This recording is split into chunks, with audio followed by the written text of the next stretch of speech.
again, we've gone down this path a million times. So for me to sit there and, harp on this, it's almost like I'm beating my head against the wall. But, I could not. First off, I was shocked the game started at 8:10. You can't start these baseball games on Sunday night a little earlier than that. 47% of the United States lives in the Eastern time zone. Did you know that?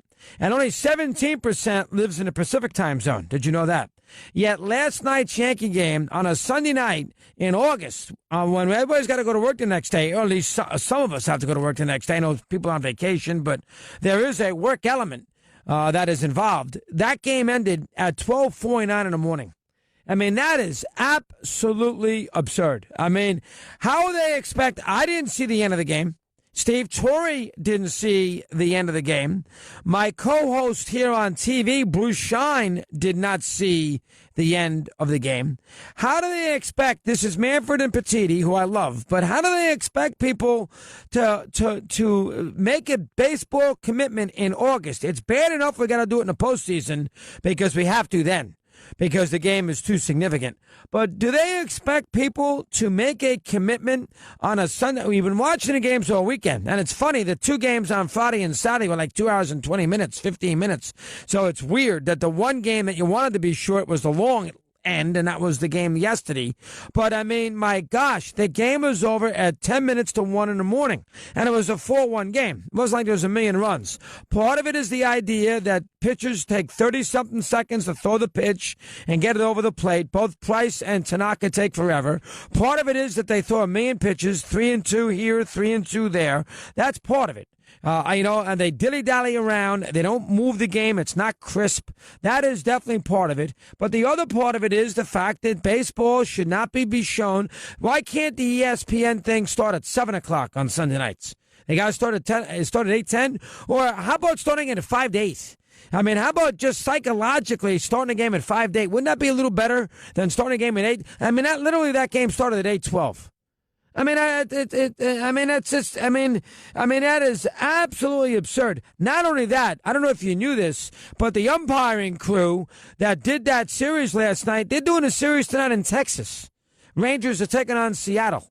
So, and not only that, the Yankees flew to Chicago without a day off and are playing the White Sox tonight. They struggled in it. That game was over 12:49. All right. You got to figure, before wheels up, you got to figure 2 hours for a team. Bus to the airport, do the media, take a shower. Time they got on a plane. That plane left at, let's say, 2:49 Boston time to go to Chicago. It's probably about 2 hours and 15 minutes. That's 10 minutes to 3. So they get to Chicago shortly after 5 a.m. That's local 5 after 4 local time. Then they got to get there. They got to get on the team bus. This is Chicago. It's a pain in the ass. Get in the bus, and then they got to go to their downtown hotel. I mean, they get in at 6 o'clock in the morning. Oh, and by the way, there's a game tonight. I mean, it really is stupid. And then the umpiring crew, little birdie told me, the umpiring crew is doing a series in Texas tonight, and they don't fly charter. So they had to get on a plane this morning in Boston, and they had to get on a plane, the Phil Cuzzy crew, and they had to get on a plane at, 7 a.m. this morning to fly to Dallas to do the series tonight. I mean, it's the dumbest thing in the world. All because we got to have a game at 8:10 on a Sunday night that lasts 3 hours and 55 minutes because pitchers can't throw the ball over the plate, number one, and they take 30 seconds before each toss, number two. I mean, it's ridiculous. And then, of course, I want to talk about the ESPN coverage. Here it is. The Yankees are batting in the top of the third inning, and A-Rod's out in left field with J.D. Martinez talking about hitting, about how he's adapted. Guys, the A-Rod, the Yankees are up. I don't need a documentary on J.D. Martinez and where he's been in the last 5 years.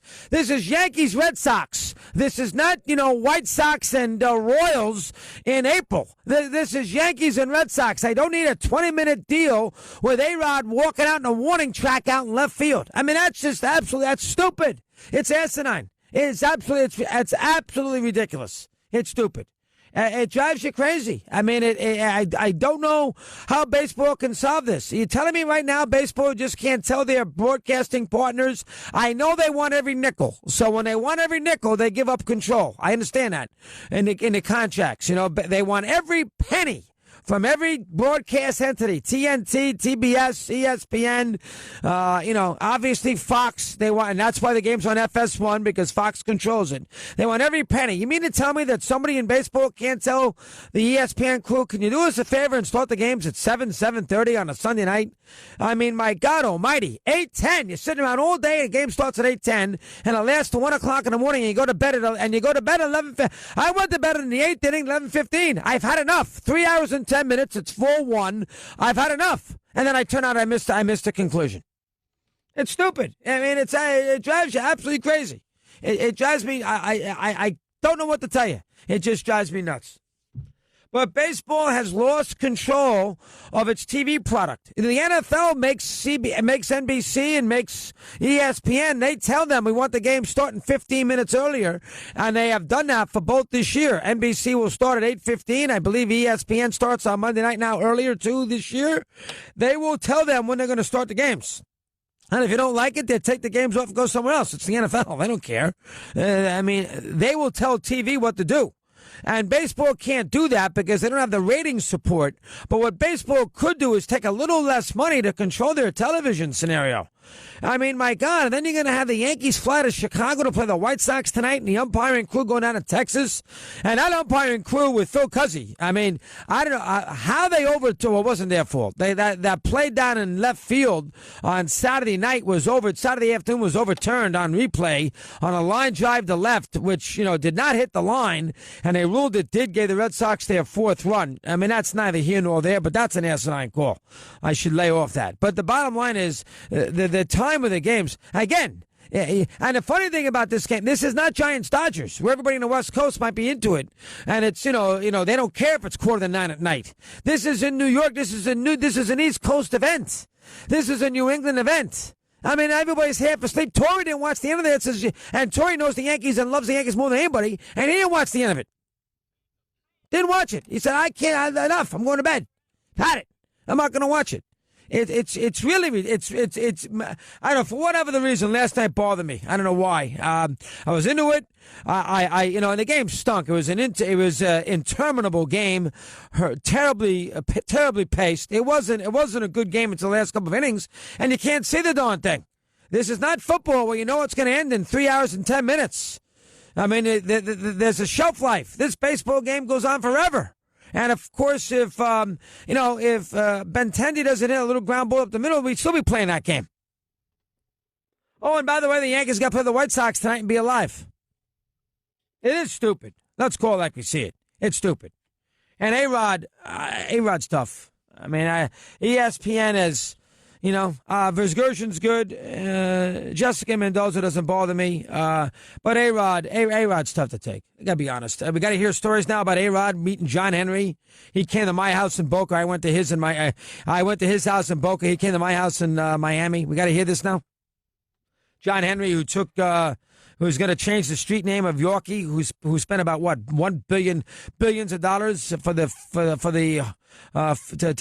take care of young kids in Boston over his career. It wasn't for Yorkie. Henry wouldn't be the Red Sox. He saved the franchise, saved it. But I got to hear A-Rod for wax poetic about how him and Henry broke bread together. I can't take it. Yeah. And ESPN, I don't know. I mean, basically, they've made their bet with A-Rod. They think A-Rod's a big deal. Doesn't do anything for me. A-Rod and J.D. Martinez walking by the outfield in the third inning when the Yankees are up. Now when the Red Sox are up. Top of the third. Let's break down J.D. Martinez in 2013 when he got released by the Astros, and let's break him down now. I don't care. Let me watch the ball game. Jeez. 11 after the hour, we continue on Mad Dog Unleashed.